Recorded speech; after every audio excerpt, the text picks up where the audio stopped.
Welcome along to New Finance. I'm Eddie, the founder. Melis, our innovation facilitator. She's designed a workshop today. Just a bit about the Insurance Disruptor series. We've done 5 months where we've examined technologies that disrupt insurance, and today we're going to answer the question, how do you actually build a real business model around that? So we've done lots of theoretical sort of imagining, creation, and so on.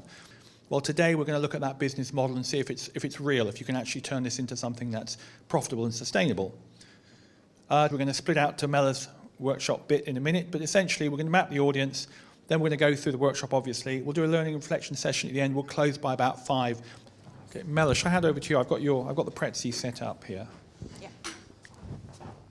All right, so what is it really needed that we do as a next step after we've looked at all of these different technologies and we've examined how they potentially could change insurance? So it's hacking a business. So exactly the same way developers take ideas and transform them into prototypes to show how an application could work. Actually, what we're going to do today is get the closest to hacking a business and showing how a different way of organizing a business could work. I've selected a methodology to use to do that, so we're going to do a little bit of learning as well. But first, let me tell you what the day is going to look like. So we'll start with a few introductions as to how we talk about a business model, what a business model means, and what are the elements that make it work. Then we will compile the current business model of the insurance industry. What does it actually look like? What are its mechanics? And we'll examine how strong these mechanics are. Where are the weak links? Where are the strong links? The next step is that I will introduce you to a number of patterns, which are types of new business models that have emerged the last 20 years or so, which have proven to be very effective in different ways, but which have changed dramatically how businesses function. And using these patterns, we will then examine the disruptions we've been talking about, so the technologies that are out there, and we will look at, do they disrupt parts of the business model or not really, from an economics point of view? How do they disrupt them? And how do you balance the rest of the business model to actually deal with these disruptions? And finally, if you have the appetite for it, we will actually test some of these models with numbers. So I have a tool which will allow it to actually put together some figures and test, run them in the future and see, does this make sense? How much sense does it make? And so forth. So this is what the day is going to look like. So far, so good? Yeah. So it's going to be very much of a workshop.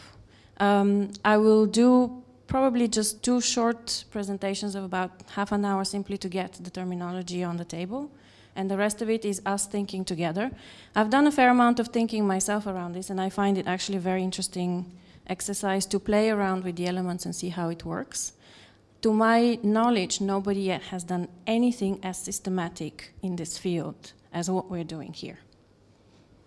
So it's a validation of saying, okay, you have all these disruptions, great, but do they really matter? So, this is exactly the point about disruptive technologies. They're fantastic, they are loved by geeks, they're adopted by some customers and by early adopters, but they do not always disrupt the business. And they don't always disrupt the business because they don't change the economics of that business. This is why we have this session.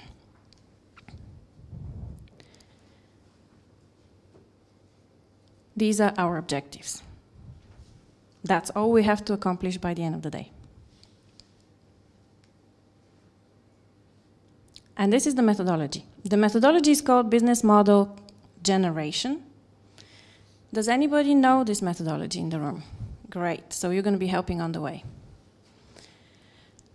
So it's a methodology that has been developed about 10 years ago or so. It's based on solid research. It's been used a lot in the field, in different types of industries and so forth. It started off as an academic piece of research developed by a Swiss and a French person who then went out and collected information from all sorts of business people and ran more than 70 workshops with 400 people around the world to create a way to describe a business which is simple but at the same time gives you the possibility to examine whether this business functions or not.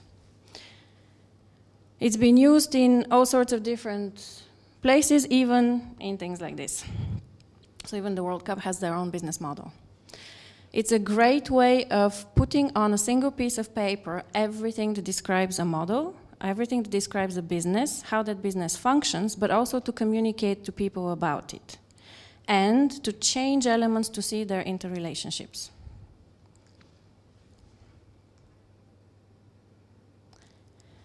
Nine elements, that's all there is to it. I'm going to go through them one by one, and if you guys want to add to my very brief explanations, please feel free. So the whole thing starts on the right-hand side with the thing on the furthest there, which is the customer. The customer is the person you serve. Very easy, but more than that, we're talking in business models about customer segments. And here it's important to clarify what segments means in this particular methodology. A segment is a segment only if you're providing a different value to that segment or if you're serving them in a different way. If you're providing the same thing as anybody else to them, that is not a segment. You may call it a segment internally, but it is not in this methodology. So, example, Amazon is probably one of the best known, very, very dramatic examples of different segments. They have one segment of customers, which is you and me, buying stuff online from them. And they have another segment of customers, which is totally different, which is corporate clients who buy computing services from them.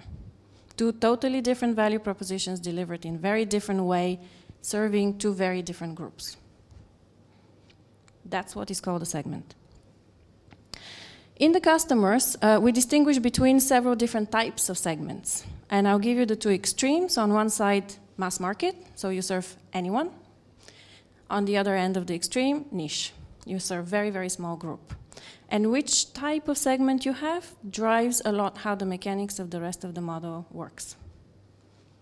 Smack in the middle is the second most important thing, which is your value proposition, which is what do you do to serve that customer? And it is what they perceive as the value, not what you say is your value. And there is a distinction. The value proposition generally solves a problem of the customer, but it also includes a number of softer characteristics. Ease of use, accessibility, it may include even some principles and ethics and so forth. So customers make their choices based on these characteristics. This is where you need to think from really their point of view of what it is that you're doing that is serving some of their needs that is unique. Most of the time, the differentiation that happens in the value proposition is based on the softer characteristics. So far, I'm doing fine. Anybody wants to add anything? No? Good so far. Then, still on the right-hand side, we have two blocks that are basically allowing us to transport our value from where we produce it to our customer, deliver it to them. And those are the relationships we build, the customer relationships, and the delivery channels. The customer relationships on top is basically the links you develop with your customers and the intelligence you have about them. Again, a number of different levels of relationship exist, which correspond to different types of business models. I'll give you again the extremes. One is no relationships at all, which corresponds to typically mass market segments. The other extreme is very, very close relationships, some of the type you have in very, very good hotels where everybody knows you by name. And others, which are some of the new emerging actually relationships, have to do with co-creation. So involving your customer to such an extent that they become part of your business model. So the relationship goes to a totally different level. It's not just knowing about your customer, it's not just serving them, but actually making them part of your business. An example, the gaming industry is probably one of the best of these. There's a lot of gaming platforms that transform the gamers into producers. They're part of the people who develop the value proposition. Most of the development in the user experience area nowadays actually is involving this type of engagement with the customer. So a lot of the co-creation that happens that different industries are engaging in, on smaller scale usually, is evolving their relationships. It's an expensive block. Keep it in mind. The delivery channels is basically how you get your product in all of its different stages to the customer. And that will involve online channels, offline channels, face-to-face, personal contact, and so forth, and all the stages, touch points that you have with your customer. From the moment they hear about you, through your engagement, all the way till you retire your relationship. So advertisement is an interesting point because in most models, advertisement actually appears as a second segment which supports the initial segment of the, so it uses the current segment of the business model, customer segment, as a community, and it creates revenue. So it's actually a model we will look at later, which is called multi-sided platform, where you have a dependency between two different customer segments. One which is paying, and the other one which is consuming value but not paying necessarily for it. So the advertisement is generally not a channel for delivering per se when it's an online platform. When you use it as a marketing means, yes. So depending on from which point of view you look at it. You wanted to add something?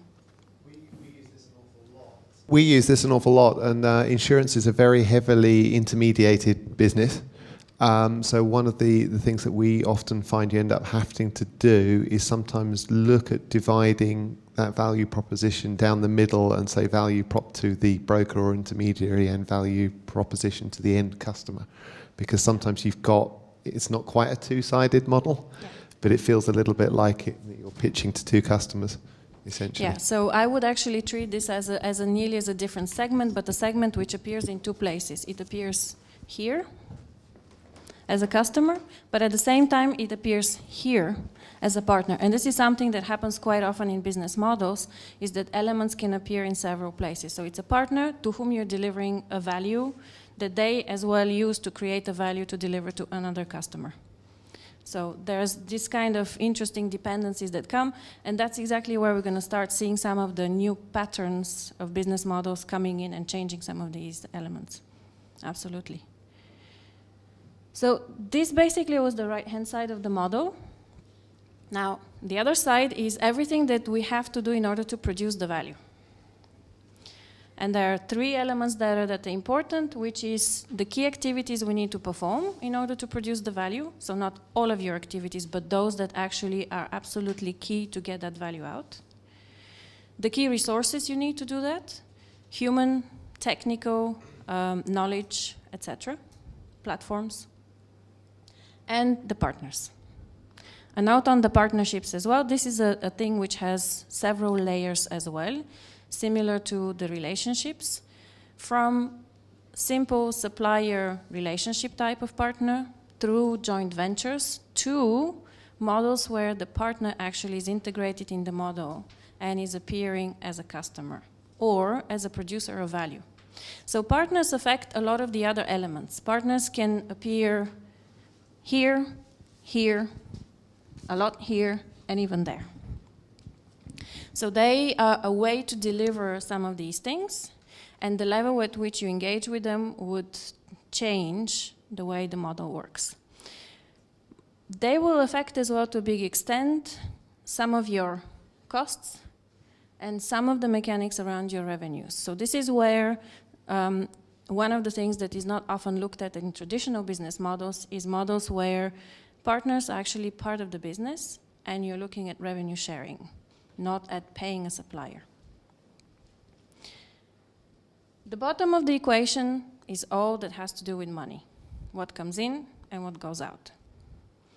In the cost structures, basically everything that generates cost goes there. We will look at some of the interesting points to watch for there when we look at the mechanics, but that's all you need to know at this moment. For the revenue, you're talking about all types of revenue, so both fixed and recurring, and the balance of this is going to be very important for the business model as well. And this is all there is to it. So I'm just going to take two examples to show you what a business model may look like. So this is the Lego Design Factory. So it's a particular type of business line for Lego. It's not just anything. And what it is it allows customers to develop their own designs, upload them, and then Lego produces their pieces that are part of these designs, and you have your own Lego set. As on top of that, what you can do is load your designs for others to use them, so you create effectively new Lego pieces all the time. So they use the customers here as a very integral part of the business model. And there are several things that happen with this thing. One is that you're able to produce very niche products very inexpensively. So single issue products totally inexpensively. You're able to produce new products without investing in product development because somebody else does it for you. And on top of that, they charge a premium price for it because it's your own Lego set. Why wouldn't you pay for it? So they are targeting a specific type of group of people. It's a very clever business model, right? So this thing we will see later is called a multi-sided platform on one side, but at the same time it's a business model which is very well known as the long tail. And this is what the business model looks like once it's filled. So this one is a multi-sided type of platform where you have two different segments, one which produces value and one which consumes value. So the blue and the green simply separate the two different segments and the flows that happen. Yeah. So one produces the value, the other one consumes the value, and the organization whose business model this is simply acts as a platform. An example of this is something like the iTunes platform. So, or any kind of app store or marketplace will have this type of business model. Interdependencies. That's the key for it. And then just the last one, Kiva. Similarly, you have two different segments that interact. One which gives money for another one to consume. And the whole thing the business does is provide a platform where those two different segments can meet. This is what we have to do now, looking at the insurance industry. So our first task right now is to spend some time thinking about the insurance industry and compiling the business model of it. You can pick a particular field if you prefer, but the goal is really to go through what are the key segments that are served, how are they served, what is the value proposition, what are the channels we use, how close relationships do we build with these, what are the mechanics of the money coming in and going out, and how we produce this. Can we shuffle tables before we do that? Yes, we will. So first of all, the guys at the small table need to come here because we need more surface, and I see there's a lot of red dots.